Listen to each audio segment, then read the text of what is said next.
Essas são as coisitas divertidas japonesas. Cortador de unha, tesourinha,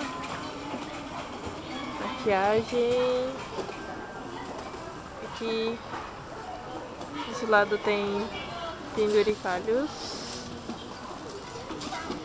celular do Mickey, Minnie, bichinhos fofinhos.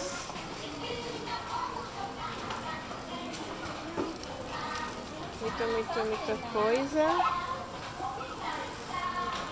Pequena sereia.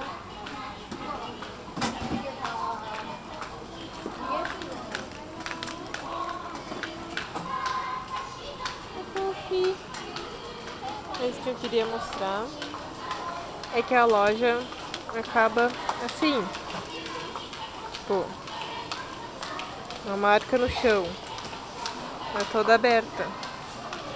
Ou seja, a gente poderia pegar as coisas e ir embora simplesmente, ao invés de passar pelo caixa que está aqui.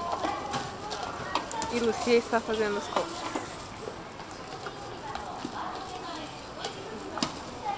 Aqui a gente faz as compras e cada um ensaca suas compras.